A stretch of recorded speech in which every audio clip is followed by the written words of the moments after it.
네, 저희는 오늘까지 해서 이제 교회를 교회되게 라는 주제의 말씀을 마치게 됩니다. 여러분, 우리가 하나님이 우리를 통해서 교회를 세우기를 원하십니까?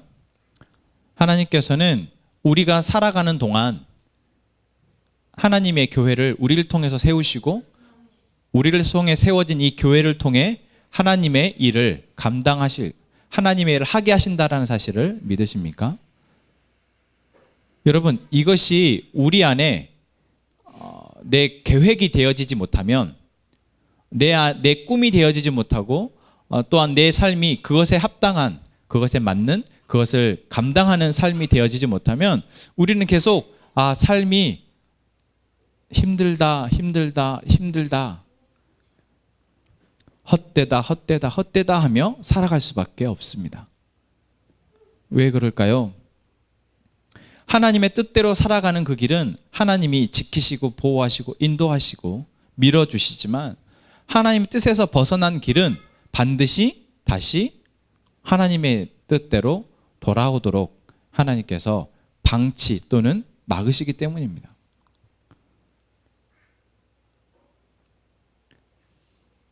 그렇기에 우리는 하나님의 계획, 하나님의 목적에 따라 하나님의 교회를 우리의 몸과 마음으로 함께 세워가며, 또한 그 교회의 공동체 가운데에서 하나님의 사역을 함께 동역하는 저희 모든 성도들, 또한 우리 함행 가족들이 되었으면 좋겠습니다.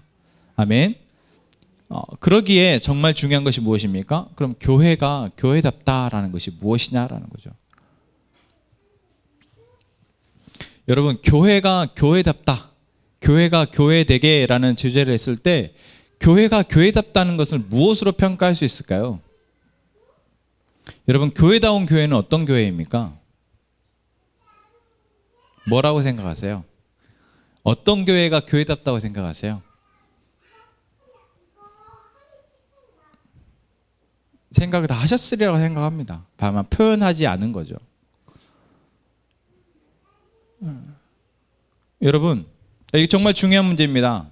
왜냐하면 우리가 교회다운 교회를 교회되게 하고자 지금 말씀을 계속 나누고 앞으로 우리의 삶이 그래야 하는데, 내 안에 교회다운 교회가 무엇인지에 대해서 명확하지 않으면, 내 기준이 있지 않으면, 또는 그 기준이 잘못되어 있다면 사실 우리는 첫 단추부터 잘못 깬 것이 될 수밖에 없기 때문입니다.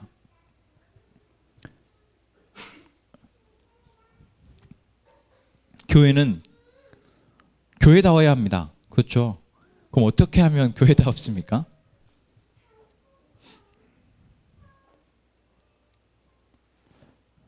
저는 사실 이 고민을 2년 전부터, 사실 목회를 시작하고 개척하기 한 1년 정도 전부터 도대체 교회다운 교회는 뭐지? 정말 많이 고민했던 것 같습니다. 지금까지도 개척을 하고 나서 2년이 가까워온 지금 이 순간까지도 교회답다라는 것은 뭐지? 교회가 교회다우려면 이 고민을 계속 하고 있습니다.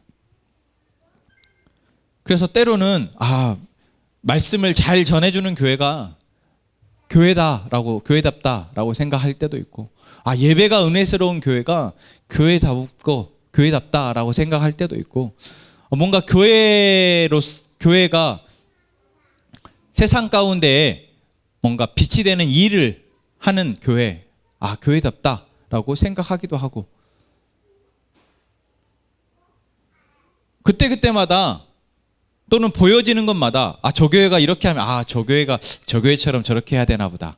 저 교회가 저렇게 하면 저 교회처럼 저렇게 해야 되나 보다. 볼 때마다 또는 들려질 때마다 또는 성경을 볼 때마다 교회답다라는 것이 무엇인지에 대한 고민이 계속 되어지더라는 것이죠.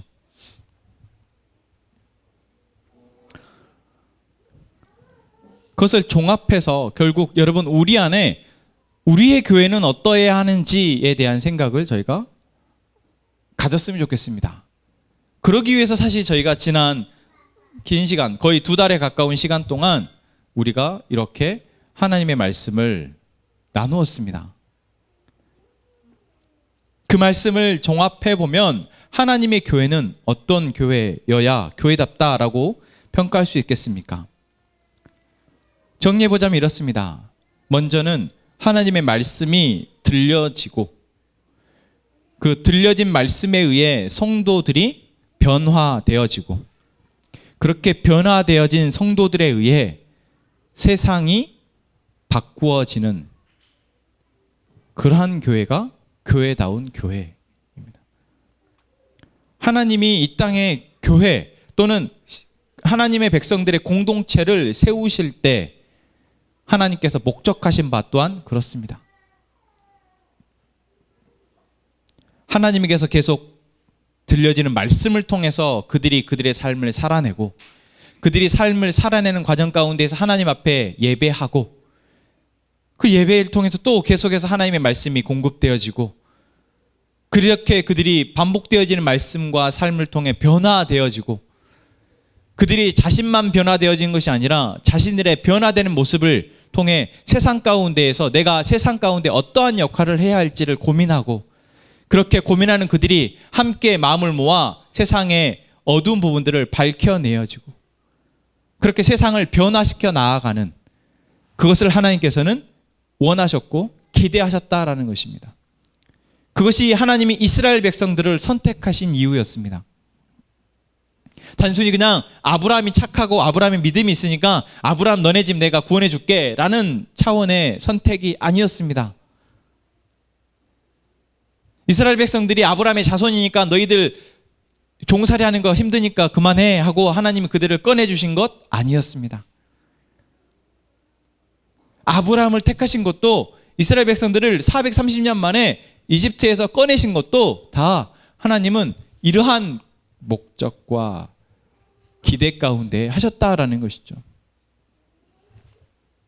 그렇기에 여러분 성경을 쭉 보면 항상 하나님은 일관되게 하나님이 만들어가고 싶은 또는 기대하시는 모습이 공동체 가운데 있었습니다.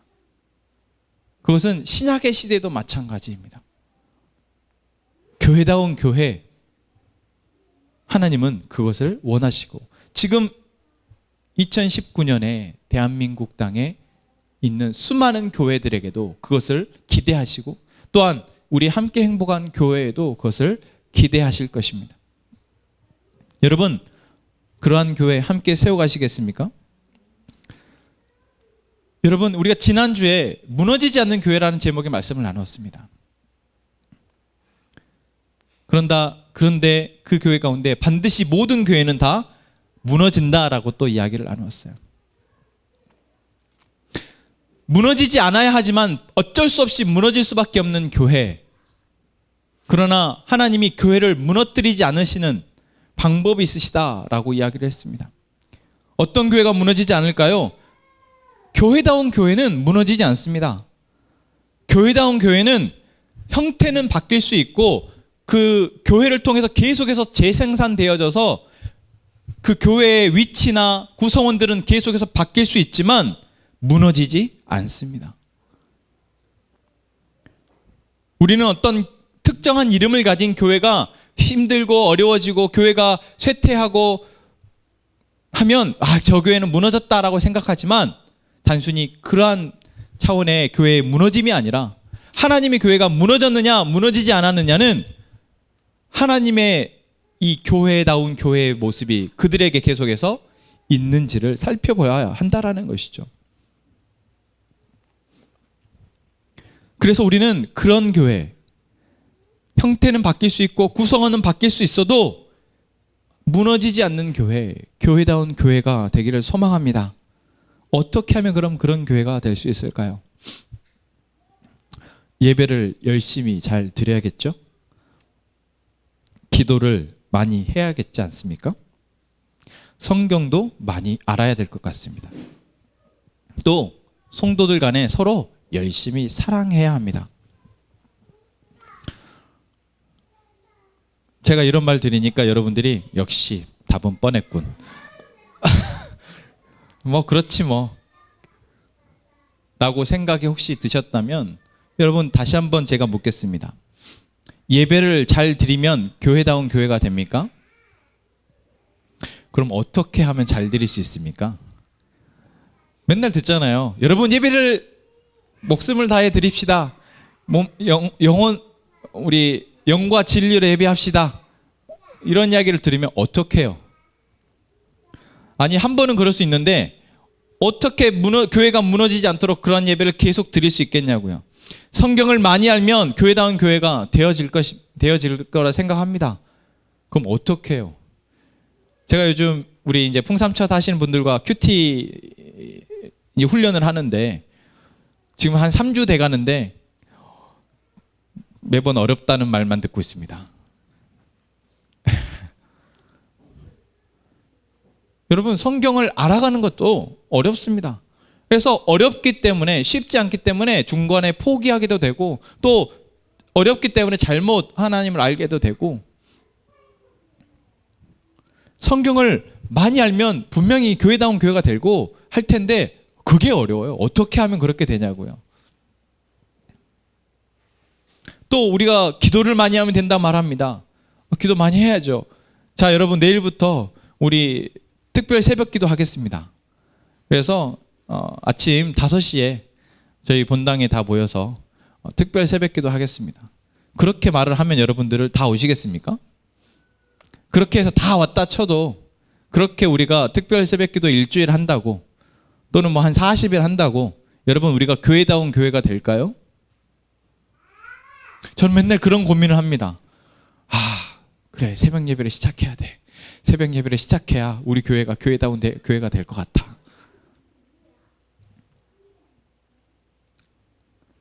여러분 그렇게 해서 교회다운 교회가 될까요?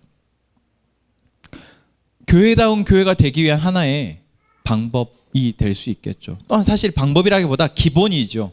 그런데 우리가 중요한 것은 그 기본이 우리가 잘 안 되더라는 것입니다.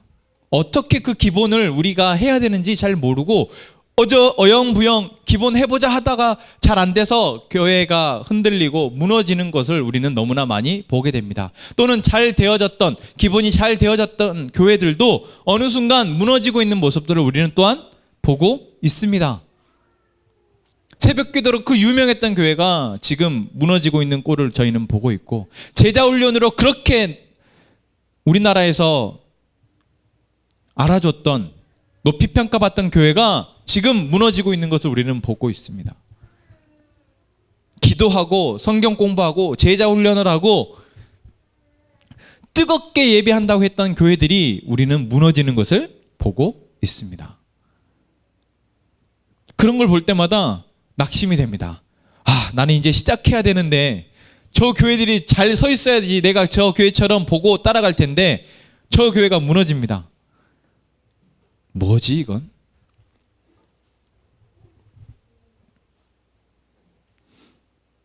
어떻게 교회다운 교회, 무너지지 않는 교회가 될 수 있을까요? 우리는 지난주에 느헤미야라는 사람을 통해서 하나님이 무너진 이스라엘 공동체를 다시 세우시는 이야기를 했습니다. 역시 답은 우리가 세상에 보여지는 교회가 아니라 말씀 속에서 찾아야 합니다. 역시 답은 하나님이 우리에게 우리의 교회 상황 가운데 주시는 말씀, 이 시대의 교회들에게 주시는 말씀을 통해서 찾아야 합니다. 자, 이제 그런 의미에서 지난주의 말씀을 다시 살펴보겠습니다. 느헤미야가 무너진 이스라엘 공동체를 세우기 위해 세워진 하나님의 준비하신 사람이었습니다. 느헤미야는 무엇을 통해서 교회가 무너지지 않도록 할 수 있었습니까? 느헤미야는 무엇을 했습니까? 느헤미야는 어떤 사람이었습니까? 이스라엘 공동체가 무너졌다는 소식, 이스라엘 예루살렘이 황폐케 되었다는 소식을 들었을 때 그것을 가슴 아파하며 울며 기도했던 사람이었습니다. 우리는 부정적인 이야기가 들려주고 무너지고 힘들고 흔들리는 상황 가운데 내가 그 소식을 듣고 내가 그 상황 가운데 있을 때 어떤 사람이 되어야겠습니까?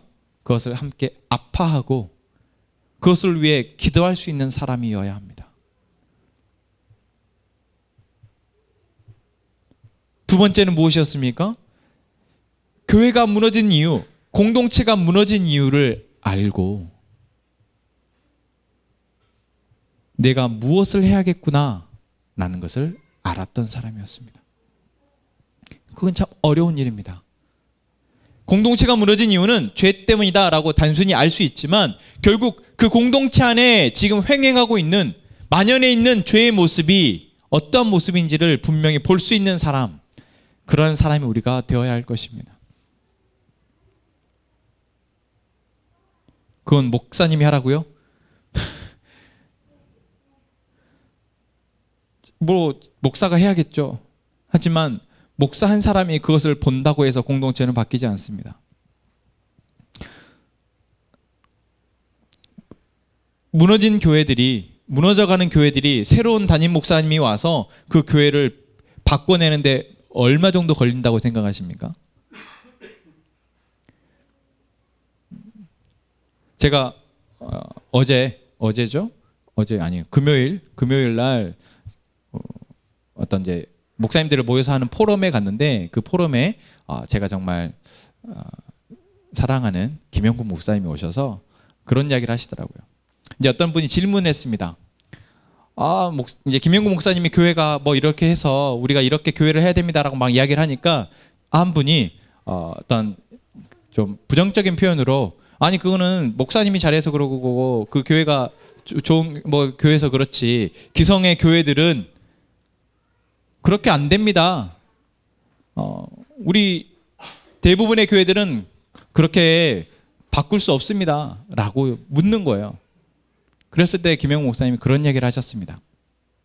바꿀 수 없습니다. 한 번에 사람이 한 번 바뀌었다고 해서 시스템을 한 번 바꾼다고 해서 바꿔지는 것이 아니다라는 거예요. 변화되어지지 않고 회복되어지지 않는다라고 얘기하셨습니다. 분명한 청사진이 있어야 하고 그 청사진을 가지고 그 시간 동안 최소 3년 그리고 대부분의 교회는 한 10년 정도 그 청사진을 가지고 그 교회를 회복하기 위한 그림을 가지고 10년 정도 정진했을 때 그때 교회가 회복될 수 있다 또는 변화될 수 있다라고 말씀하셨어요. 여러분 그 말을 들으면 무슨 생각이 듭니까? 못하겠구만. 누가 그렇게 해?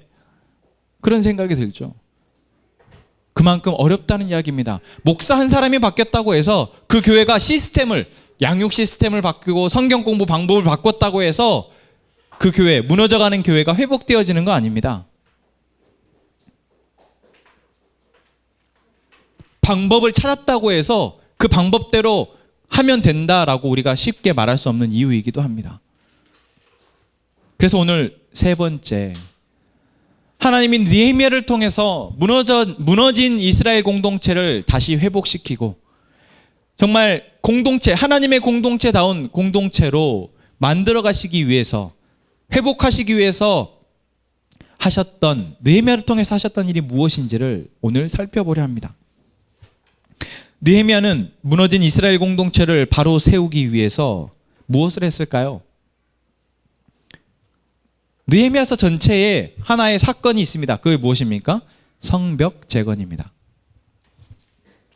그래서 느헤미야는 이스라엘 공동체가 생존하기 위해서, 그리고 생존한 공동체가 하나님의 공동체가 되도록 하기 위해서 가장 중요한 것이 무엇인지를 알고 그것을 했습니다.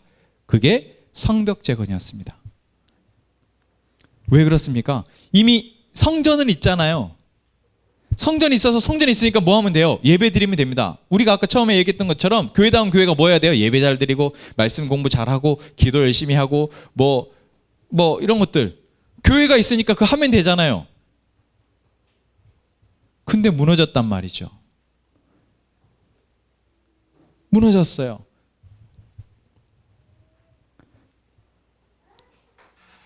느헤미야는 그것을 알고 있었기에 가서 제일 먼저, 여러 가지 해야 될 일이 많을 텐데 제일 먼저 했던 것이 성벽을 재건하는 거였습니다. 왜 그렇습니까?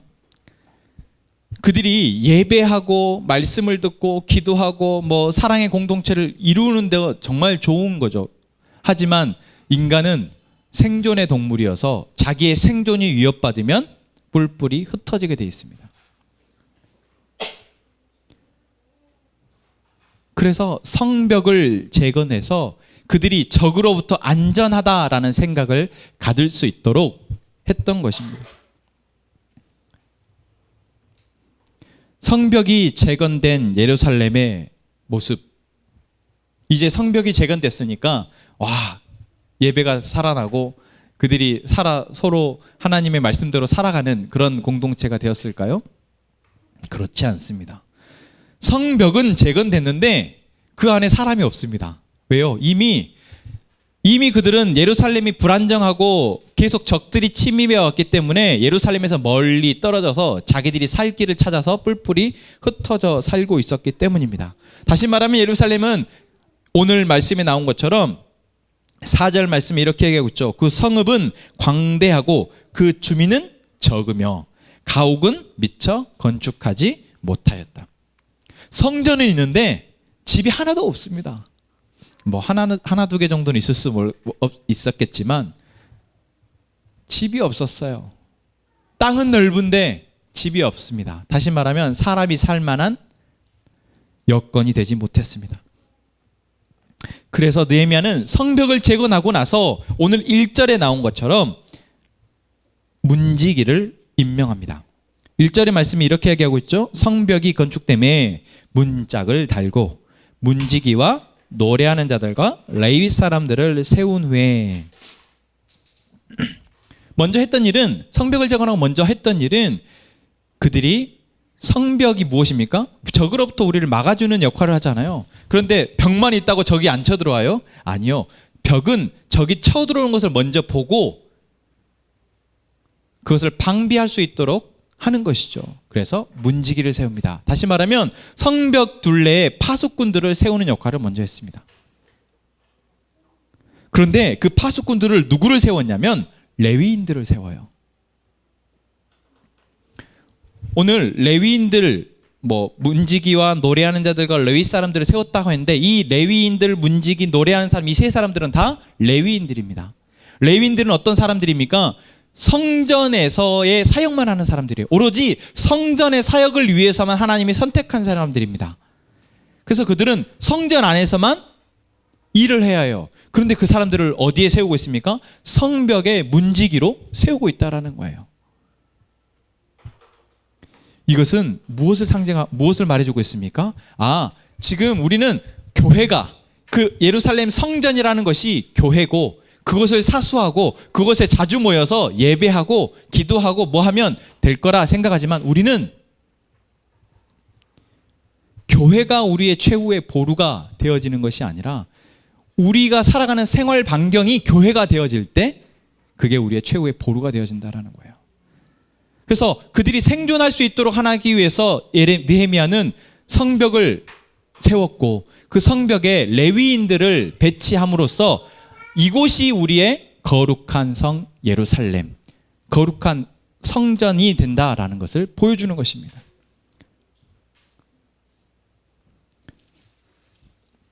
그래서 11장 말씀에도 보면 11장 1절에 예루살렘을 느헤미야서에 거룩한 성 예루살렘에서 거주하게 하였고 라고 이야기합니다. 그러니까 우리는 성전이 거룩하다고 생각하고 성전이 있으면 다 된다 생각하지만 사람은 그렇지 않다고요. 하나님은 느헤미야를 통해서 예루살렘 성을 거룩하게 하십니다. 하나님은 그냥 성전 지어놓고 자 너희들 성전이 있으니까 이제 잘 살아 라고 말씀하시지 않는다고요.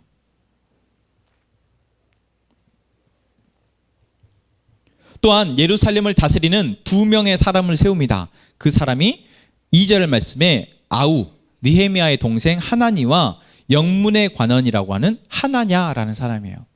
느헤미야의 동생은 언제 나옵니까? 1장에서 느헤미야에게 예루살렘이 황폐케 되었다라는 소식을 들려준 사람, 그 사람이 바로 동생입니다. 여러분, 이 하나니라는 사람은 그냥 그렇게만 나오지만 그 두 번째 나오는 영문의 관원 하나냐라는 사람은 그 설명이 나옵니다. 뭐라고 나옵니까? 충성스러운 사람이요 하나님을 경외함이 무리 중에서 뛰어난 자다. 예루살렘을 다스리는데 두 명을 세웁니다. 한 명은 자기에게 예루살렘이 황폐케 되었다는 소식을 전해준 동생 하나니와, 또한 하나님에게 충성스럽고 또한 하나님을 경외하기에 이스라엘 백성 가운데 가장 뛰어나다고 평가받는 사람을 세웁니다. 이것이 어떤 의미를 갖습니까? 하나님의 공동체는 하나님이 분명히 주장하시고 보호하시고 인도하시지만 그것을 가능케 하는 사람들이 있어야 한다는 것이죠. 바로 하나님이 세우시는 사람이 있어야 하고, 그 사람들의 세우는 기준이 무엇이다라는 것입니까? 하나님께 충성, 그리고 하나님을 두려워하는, 경외하는 사람, 그들을 세웁니다. 여러분, 공동체는 그렇습니다. 우리가 공동체, 교회라고 말을 하면은 있어야 할 것, 필요한 것들, 또는 그것에 안에서 되어져야 될 것들이 참 많이 있고 우리가 어떤 것들을 생각하지만, 결국 그것이 계속해서 되어지도록 하는 것은 사람이 바로 세워졌을 때 가능하다는 것입니다. 사람이 바로 세워지지 않으면 그 공동체, 그 교회는 무너지게 됩니다. 그래서 성벽의 문지기들도 하나님이 선택받은, 하나님께 구별되어진 레위인들을 세웠고요. 또한 예루살렘, 이제 막 조성되어진 예루살렘을 통치할 게 뭐가 있겠습니까?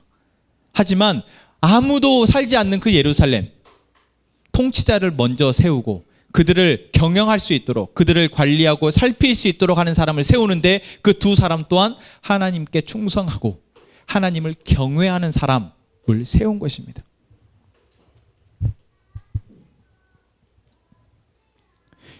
여러분, 이들이 세워졌을 때 일어난 일을 보면 우리가 놀랍습니다. 이들이 세워진 이후에 7장 하반부는 계속해서 이제 느헤미야가 지금 포로에서 돌아왔던, 1차 포로에서 돌아왔던 사람들의 숫자를 다시 한번 쭉 확인합니다. 이것은 이제 전체 이스라엘 땅을 재정비하고 그곳에 살 사람들을 조절하기 위함이죠. 그리고 나서 8장으로 가면 8장 1절에 이렇게 얘기하고 있습니다. 이스라엘 자손이 자기들의 성읍에 거주하였더니 일곱째 달에 이르러 모든 백성이 일제히 수문 앞 광장에 모여 학사 이스라엘에게 여호와께서 이스라엘에게 명령하신 모세 율법책을 가져오기를 청하매. 여러분, 우리는 자 모입시다, 우리가 예배해야 됩니다, 우리가 기도해야 됩니다, 우리가 사랑해야 됩니다, 우리가 봉사해야 됩니다, 우리가 선교해야 됩니다 라고 교회에서 이야기를 합니다. 그렇게 하면 그렇게 될 거라고 생각해요. 저도 그럴 거라 생각했습니다. 여러분, 우리가 말씀 공부합시다, 우리가 예배를 전심으로 진심으로 예배합시다, 우리가 서로 공동체원들을 사랑합시다 하면은, 여러분, 제가 그렇게 말을 하면 우리가 그렇게 되어질 줄 알았습니다. 그렇게 되어지지 않습니다. 사람은 들은 말을 그대로 실행해내는 존재들이 아닙니다. 말을 듣는 것까지도 어렵고, 들은 말을 내가 내 삶에서 살기로 결정하는 데까지도 장애물들이 너무나 많습니다. 다시 말하면 그러한 장애물들을 제거해야 되고, 그러한 장애물들을 제거하기 위해서 느헤미야가 했던 일이 성벽을 재건하는 거였고, 그리고 그 성벽의 기틀이 뭔가 안전하다라는 것이 그들에게 보여지도록, 그들이 느껴지도록 하기 위해서 하나님의 충성스러운 사람들을 세웠던 것입니다. 하나님의 충성스러운 사람들이 세워졌을 뿐인데, 그리고 나서 시간이 얼마가 흘렀는지는 알 수 없으나 사람들이 예루살렘에 모여집니다. 일곱째 달은 이스라엘 백성들에게 사실 의미가 있고 중요한 달입니다. 이 일곱째 달에 대속절이 있고 또한 초막절이 있습니다. 그렇게 참 중요한 절기가 있는 달이에요. 그런데 놀라운 것은 이들이 그 전에는 모이지 않았다라는 것입니다. 총독 스룹바벨도 여전히 살아있고요. 그리고 총독이 살아있는 게 아니라 이 에스라가 살아있고 2차 포로 때 와가지고 그들을 개혁했던 에스라가 살아있고 많은 지도자들이 현재 살아있고 있지만 그들이 모이지 않았습니다. 그런데 그들이 성벽이 재건되어지고 하나님께 충성스러운 사람들이 세워졌을 때 그들이 모여졌다라는 것입니다. 단순히 모이기만 했습니까? 그러지 않습니다. 그들이 먼저 하나님의 말씀을 듣겠다고 율법책을 우리에게 읽어달라라고 청합니다.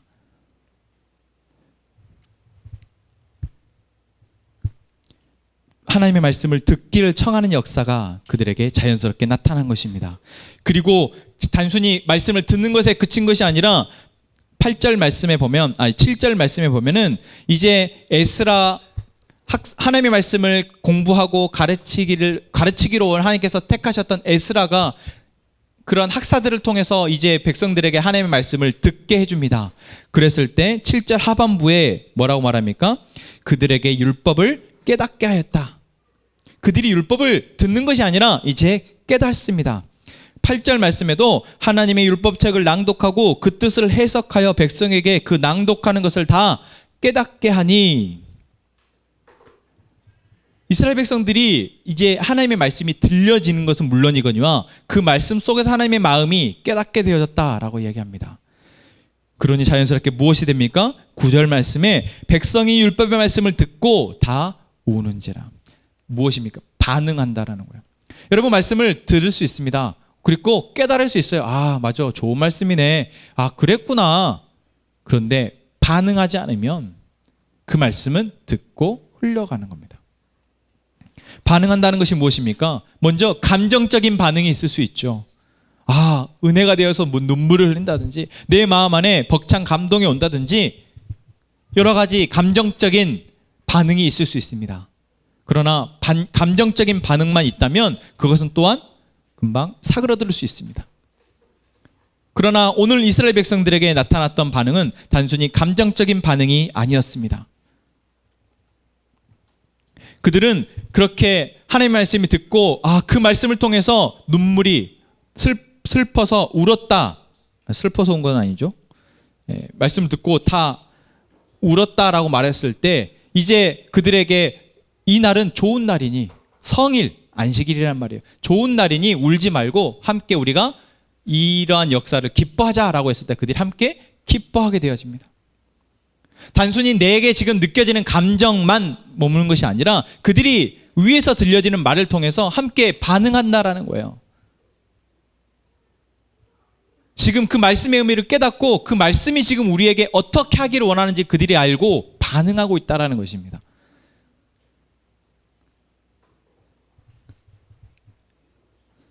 이렇게 듣고 깨닫고 반응하는 역사가 그들에게 나타날 때 자연스럽게 무엇이 이어집니까?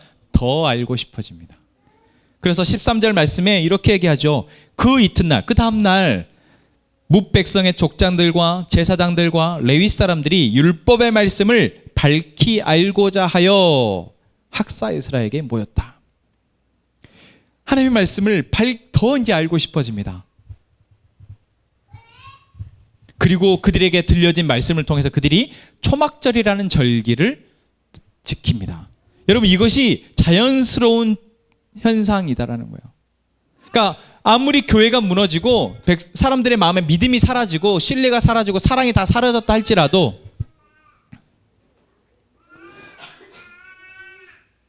성벽이 재건되어지고 그리고 그 안에 하나님께 충성하고 하나님을 경외하는 사람들이 세워졌을 때 그러한 과정을 통해서 교회가 원래의 모습을 다시 회복하더라라는 것입니다. 그것이 억지에 의해서가 아니라 자연스럽게 우리는 이것을 뭐라고 표현합니까? 은혜. 하나님의 은혜로. 하나님의 은혜는 믿어야 됩니다. 예배해야 됩니다. 기도해야 됩니다. 라고 해서 내가 기도가 되어지고 예배가 되어지는 것도 물론 은혜일 수 있지만 하나님의 일하시는 것 가운데 자연스럽게 일어날 반응들이 일어나는 것, 그것이 바로 은혜인 것입니다. 오늘 이스라엘 백성들에게 나타나는 것처럼 그리고 9장으로 넘어가면 그들이 이렇게 하나님의 말씀이 그들 안에 들려지고 깨달아지고 또한 그들 안에 잃어버렸던 절기가 예배가 회복되어지니 그들 안에 진정한 회개의 역사가 나타납니다. 회개도 그렇습니다. 우리가 자 여러분 우리가 지난 한 주간의 죄를 회개합시다 라고 해서 회개하는 것도 회개가 되어질 수 있겠지만 내가 하나님 앞에 나와왔을 때 하나님 나에게 주시는 마음의 감동과 입술로 찬양하면서 내 안에 들려지는 그 마음과 말씀이 들려질 때 내게 오는 그 마음이 나로 하여금 나의 죄를 깨닫게 하고 그 죄 앞에 엎드리게 하고 하나님 앞에 그 죄를 내려놓는 그러한 회개가 되어질 때 진정한 가장 강력한 회개가 되어지는 것이라 믿습니다. 여러분 그것이 바로 이스라엘 백성들에게 나타났습니다. 그리고 그들이 회개한 이후에 이제 하나님 앞에 하나님 저희가 무엇 때문에 우리가 이렇게 되어드는지를 알겠습니다. 회개합니다. 그리고 다시 저희가 하나님 앞에 약속하겠습니다. 라고 그들이 다 같이 하나님께 재언약을 합니다. 마치 이스라엘 백성들이 광야에서 모세가 내려와서 우리가 하나님께서 우리에게 이렇게 말씀하셨습니다. 여러분 하나님의 말씀대로 살기를 원하십니까? 우리가 이제 약속합시다. 라고 하면 그때 언약식을 거행했던 것 같은 역사가 오늘 이 수백 년이 흐른 뒤 무너져버렸던 이스라엘 공동체가 다시 회복되어진 이 상황에서 재현되어진다라는 것입니다. 교회다운 교회, 이런 교회가 아닐까 싶습니다. 항상 기쁘고 항상 은혜가 넘치고 항상 말씀으로 사라지는 교회는 없습니다. 언제든 위기가 있을 수 있고 슬럼프가 있을 수 있고 어려움이 있을 수 있습니다. 갈등도 있을 수 있고 하지만 교회다운 교회는 반드시 이러한 과정을 통해서 하나님의 자연스러운 역사를 통해서 다시 회복되어질 것입니다. 어떻게 이렇게 되었습니까? 어떻게 이렇게 됐습니까? 첫 번째는 사람이 안전함을 느낄 수 있는 성벽을 재건했기 때문입니다. 자, 그렇다면 이 성벽은 우리에게 어떤 의미일까요? 우리가 지금 벽돌을 쌓을 수는 없지 않습니까? 저는 이 성벽의 말씀을 묵상하면서 이 성벽이 우리의 공동체이구나 라고 생각하게 되었습니다. 그냥 단순히 공동체가 아니라 형성되어진 공동체입니다. 성벽이란 사람이 사는 마을을 외부로부터 분리하는 경계선입니다. 또한 외부의 공격을 막아주는 방어선입니다. 우리의 교회가, 우리의 공동체가 사실 그렇습니다. 하나님을 믿는 사람들이 모여 형성된 공동체는 눈에는 보이지 않지만 세상 사람들과 우리를 분리해주는 하나의 경계선이 되어집니다. 그래서 우리가 세상 사람들과 어울려 막 모임을 하다가도 사람 이야기하다가도 하나님을 믿는 사람들과 이야기를 나누면 뭔가 다르구나라는 것이 느껴지는 것. 그게 바로 그런 경계선을 우리가 느끼는 것입니다. 또한 우리가 세상 속에 살아가면서 여러 공격과 유혹이 우리를 흔들 수 있을 때 우리가 그곳에서 공격받고 지쳐서 또한 유혹 때문에 흔들릴 때 우리의 공동체 가운데에서 우리는 그것을 털어낼 수 있고 회복할 수 있고 막아낼 수 있다는 것이죠. 그래서 성벽은 바로 우리의 형성되어진 공동체입니다. 그래서 이미 우리는 성벽을 지었습니다. 하나님께서는 우리에게 이미 성벽을 짓도록 허락하셨고 우리는 그 성벽 안에 거하고 있습니다. 여러분 그것을 느끼십니까? 내가 성벽 안에 있구나. 이 성벽이 나에게 안전하구나. 우리의 교회가, 나의 공동체가 나에게 그런 존재이구나. 여러분 안에 깊이 고백되어진 은혜가 있기를 원합니다. 성벽은 세워졌지만 느헤미야가 성벽만 세워놓고 그들에게 예배하라고 한 것은 아니었습니다. 무엇을 했습니까? 지도자를 세웠습니다. 성벽을 방비할 수 있는 사람, 성벽 안에 예루살렘 공동체를 운영할 수 있는 사람을 세웠습니다. 그랬던 것처럼 우리의 공동체도 사람이 세워져야 합니다. 하나님이 느헤미야를 통해 사람을 세우게 하셨듯 하나님은 저를 통해서 우리 공동체에 사람을 세우실 것입니다. 목사님이 세워져 있으니까 목사님이 느헤미야도 하고 하나니도 하고 하나냐도 하고 목사님이 문지기도 하고 그러라 하면은 저는 안 할랍니다.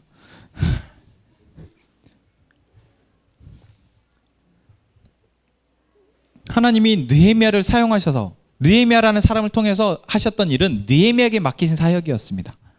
느헤미야에게 이스라엘 공동체를 총독하라고 하지 않으셨습니다. 이스라엘 공동체를 관리하는 일은 다른 사람에게 맡기십니다. 사람이 없으면 어쩔 수 없죠. 하지만 항상 하나님의 공동체가 세워지면 그 일을 할 수 있는 하나님의 사람을 준비시키시고 또한 만들어 가시는 것이 바로 하나님의 하시는 일입니다. 저를 지난 시간 가운데 사역을 하는 가운데 함께 행복한 교회를 세우고자 하는 마음을 주시고 또한 이 공동체를 세우고자 하는 담대함을 주셨던 것처럼 하나님께서 우리 공동체를 세우시고 이제 2년의 시간 가운데 오시며 이제 이 공동체 가운데 문지기와 같은 역할을 할 수 있는 또한 하나님과 하나냐와 같은 역할을 할 수 있는 하나님의 충성스러운 사람, 하나님을 경외하는 사람들을 세우실 것입니다. 그래서 교회는 사람이 얼마나 많은지보다 하나님을 경외하고 하나님께 충성하는 사람이 얼마나 있느냐가 중요합니다. 수만 명의 교인이 있어도 그 교인들이 다 하나님을 충성하고 하나님을 경외하지 않고 사람을 따르고 사람을 추종하면 그 교회는 교회라 할 수 없습니다. 그 교회는 무너질 수밖에 없습니다.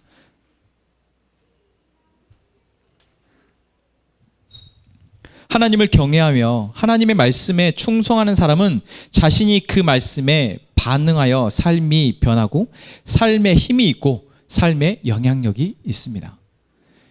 여러분, 우리의 교회는 그러한 사람들로 넘쳐나기를 원합니다. 넘쳐났으면 좋겠는데 물이 한 번에 확 끓어오르지 않듯이 절대 우리 교회가 순식간에 넘쳐나지 않을 것입니다. 그래서 한 명이 세워져야 합니다. 그래서 또 한 명이 세워져야 합니다. 한 명만 있어도 그 공동체는 교회로서의 역할을 합니다. 저 한 사람이 하나님이 세우셔서 이 자리에 있어서 이 교회가 지금 공동체가 형성되었듯이 한 명만 있어도 공동체는 교회로서 역할을 합니다. 그런데요, 2명 있으면 더 놀라운 일이 일어납니다. 한두 명으로는 공동체를 세우는 역할을 하는 것도 사실 힘겹습니다. 저 한 명이 있고 또 누군가 한 사람이 열심히 하나님께 충성하며 자기의 삶을 살아내면 그 교회가 잘 교회로서의 모습을 지켜낼 수 있지만 버겁고 힘겹습니다. 그래서 그렇게 하나님을 경외하고 하나님께 충성하는 사람들이 늘어날 때 그 공동체는 단순히 교회만을 위한 교회가 아니라 세상 속에 빛을 발하는 교회가 될 수 있을 것입니다.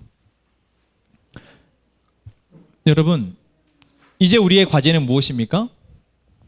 여러분, 이제 여러분의 과제는 무엇일까요?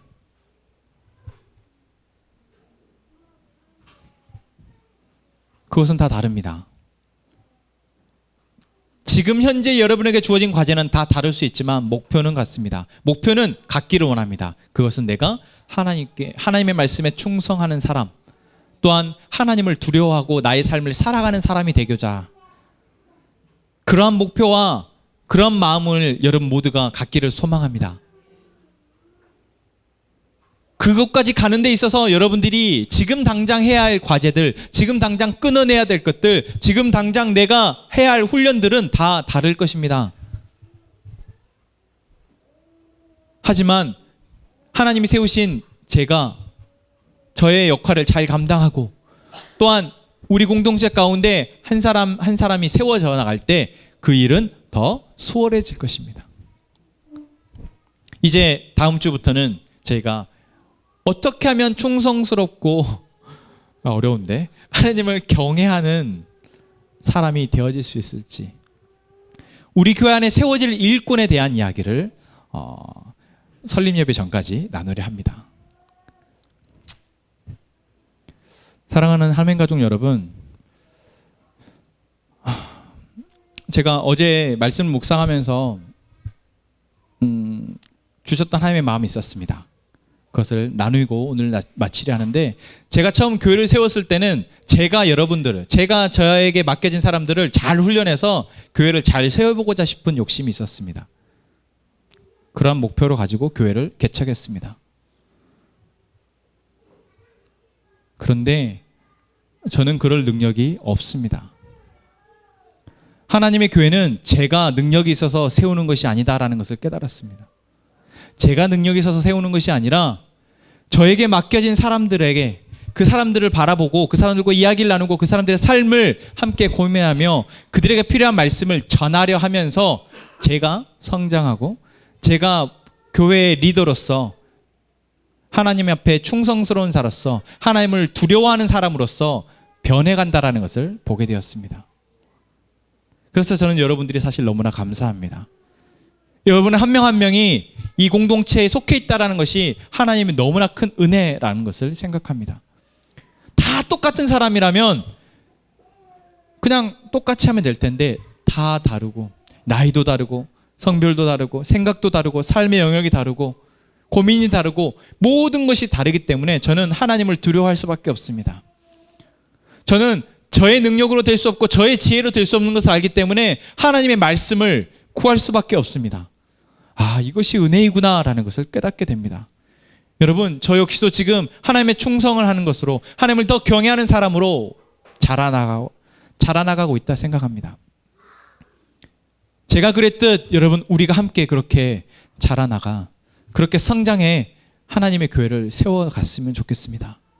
우리의 교회가 절대 무너지지 않는 교회다운 교회가 되기를 소망합니다. 함께 우리 찬양합시다.